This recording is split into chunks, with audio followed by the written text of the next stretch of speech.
Assalamualaikum warahmatullahi wabarakatuh. Waalaikumsalam warahmatullahi wabarakatuh. Bagaimana kabarnya semua? Baik. Alhamdulillah baik. Apa ada temannya yang tidak hadir? Ada. Atas nama siapa? Bese Arfiani. Bese Arfiani, kenapa? Sakit. Sakit. Kemudian masih ada selain Bese? Tidak ada.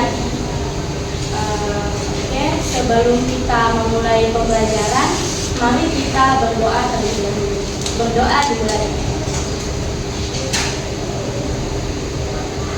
Berdoa selesai. Sebelum Ibu memulai materinya, Ibu ingin bertanya terlebih dahulu kepada kalian. Di sini semuanya pernah berolahraga? Pernah. Saat kalian selesai berolahraga, apa yang kalian rasakan? Capek. Berkeringat, panas, berkeringat. Kemudian saat kalian minum terlalu banyak air, apa yang akan terjadi? Sering buang air kecil. Oke. Nah, jadi pada tubuh manusia terdapat suatu sistem yang bekerja untuk menjaga tubuh kita tetap sehat dengan membuang zat-zat sisa yang sudah tidak digunakan lagi. Dan apakah di antara kalian sudah ada yang tahu sistem apakah itu? Sistem ekspresi pada manusia. Benar sekali. Pada hari ini kita akan membahas mengenai sistem ekspresi pada manusia. Adapun tujuan pembelajaran kita, yang pertama, peserta didik mampu menjelaskan pengertian sistem ekspresi pada manusia. Kemudian yang kedua, peserta didik mampu mengemukakan organ-organ sistem ekspresi pada manusia beserta fungsinya. Dan yang ketiga, peserta didik mampu mengemukakan berbagai gangguan dan penyakit yang mempengaruhi sistem ekspresi pada manusia. Sebelum itu, ada yang bisa menjelaskan apa itu sistem ekspresi dari yang kita bahas di awal tadi? Saya, Bu. Ya, Vera silahkan. Sistem ekskresi adalah sistem yang mengeluarkan zat-zat berbahaya dari dalam tubuh. Oke, masih ada yang ingin berpendapat? Selma silahkan. Sistem ekskresi bekerja untuk membuang zat-zat yang tidak diperlukan tubuh. Ya, masih ada lagi yang lain? Amina silahkan. Sistem ekskresi adalah sistem dalam tubuh yang berfungsi membuang zat-zat sisa dan racun agar tubuh kita tetap sehat. Ya, benar sekali yang dikatakan oleh teman-temannya. Sistem ekspresi merupakan sistem yang memproses pengeluaran zat-zat sisa metabolisme yang sudah tidak digunakan lagi oleh tubuh. Adapun sisa-sisa metabolisme ini berupa senyawa-senyawa yang bersifat toksik atau beracun, sehingga apabila tidak dikeluarkan dari tubuh dapat mengganggu fungsi dari organ-organ yang ada di dalam tubuh kita. Nah, selanjutnya di sini ada yang sudah tahu organ-organ apa saja yang ada pada sistem ekspresi. Ada yang bisa?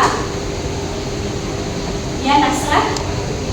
Organ yang terdapat pada sistem ekskresi itu kulit, ginjal, paru-paru, dan hati. Ya, benar sekali. Jadi organ pada sistem ekspresi itu ada 4, yaitu kulit, ginjal, paru-paru, dan hati. Nah, yang pertama kita akan membahas mengenai kulit. Jadi kulit merupakan bagian pelindung terluar dari tubuh manusia, dan pada sistem ekspresi kulit berfungsi sebagai organ ekspresi yang mengeluarkan zat-zat sisa berupa keringat. Selanjutnya ginjal. Pada manusia terdapat sepasang ginjal yang berfungsi untuk menyaring zat-zat sisa metabolisme dari dalam darah mempertahankan keseimbangan cairan tubuh, mengekspresikan gula darah yang melebihi kadar normal, dan mengatur keseimbangan kadar asam, basa, dan garam di dalam tubuh.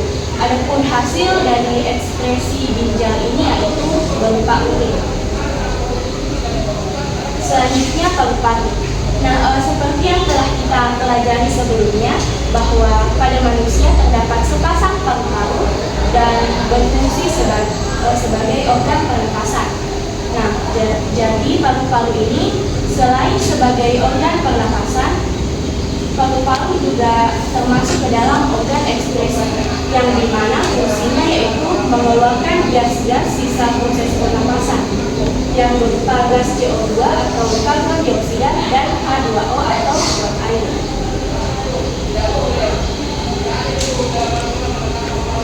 Oke, selanjutnya organ hati. Maaf, di sini di PPT-nya ada kesalahan. Jadi yang ditampilkan ini itu organ hati. Hati pada manusia sebagai organ ekspresi berfungsi untuk mengekspresikan detak empedu, zat sisa dari perombakan sel darah merah yang pada pusat dan dihancurkan di dalam limpa. Sampai sini ada yang ingin mengajukan pertanyaan? Tidak ada? Oke, jadi sudah jelas ya. Selanjutnya Ibu akan memberikan kalian tugas. Semuanya bawa HP? Ada kuotanya? Ada. Jadi kalian masing-masing ya, silahkan searching satu penyakit yang mengganggu sistem ekspresi, gangguan pada sistem ekspresi, satu saja per orang. Waktunya 1 menit, bisa?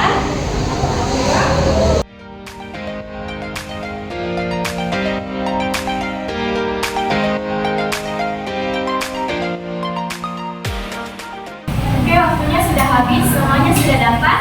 Sudah. Oke. Nah, jadi selanjutnya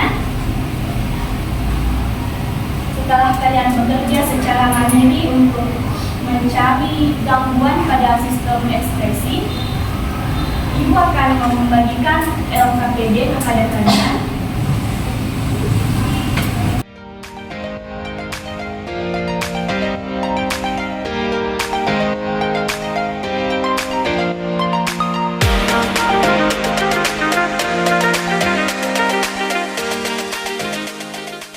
Ya, semuanya sudah dapat LKPD-nya? Nah, sekarang silahkan kalian berpasangan dengan teman di sebelah kalian. Berpasangan.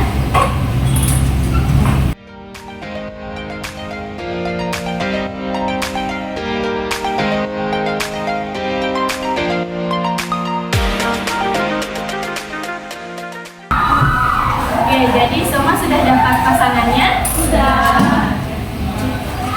Jadi dari sini kelompok 1, kelompok 2, kelompok 3, 4, 5, 6, dan 7. Nah, silahkan kalian perhatikan LKPD yang saya bagikan. Di sini silahkan kalian tulis nama dan kelasnya. Kemudian dari penyakit yang sudah kalian searching tadi, silahkan ditulis. Nah, yang kalian tulis itu yang kalian temukan di nomor 1, kemudian yang pasangan kalian temukan silahkan ditulis di nomor 2. Dan setelah itu silahkan kalian membandingkan kedua penyakit tersebut. Silahkan dilihat persamaan dan perbedaan penyakit itu. Bagaimana dipahami? Oke, semuanya sudah paham ya? Waktunya 5 menit, mulai dari sekarang.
Ibu akan menunjuk perwakilan kelompoknya untuk membacakan hasil dari diskusinya.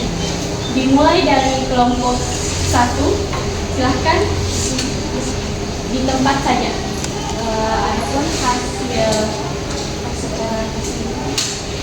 Adapun hasil dari pekerjaan dari LKPD kami yaitu terdapat 2 gangguan penyakit yaitu batu ginjal dan juga infeksi saluran kemih. Adapun persamaannya yaitu kedua kondisi ini berhubungan dengan gangguan pada sistem ekskresi dan menyebabkan rasa sakit atau ketidaknyamanan saat buang air kecil. Kemudian adapun perbedaannya yaitu batu ginjal disebabkan oleh endapan mineral yang menghalangi aliran urin, sementara infeksi saluran kemih disebabkan oleh infeksi bakteri pada saluran kemih. Baik, terima kasih perwakilan kelompok 1. Selanjutnya perwakilan kelompok 6, silahkan. Adapun gangguan berikutnya pertama gagal ginjal, yang kedua batu ginjal. Persamaannya keduanya melibatkan gangguan pada ginjal dan dapat menyebabkan pembengkakan dan masalah dalam proses penyaringan limpa tubuh. Perbedaannya, batu ginjal terjadi ketika mineral membentuk kristal di ginjal, sedangkan gagal ginjal adalah kegagalan fungsi ginjal secara keseluruhan, seringkali disebabkan oleh penyakit ginjal kronis.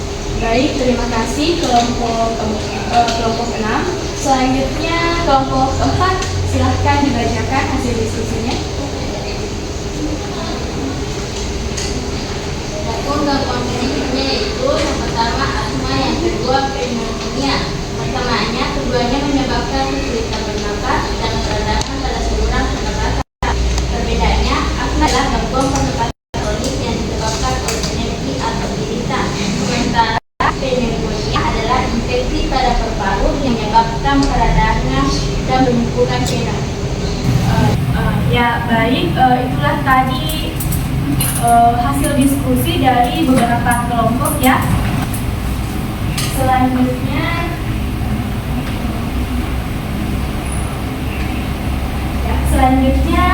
Ibu ada QR code di sini. Silahkan kalian scan, kemudian kalian kerjakan soal benar salah yang ada di platform. Tidak banyak, hanya 10 nomor. Silahkan di scan. Oke, karena semuanya sudah masuk di linknya, silahkan kalian kerjakan soalnya sekitar 5 menit, dimulai dari sekarang.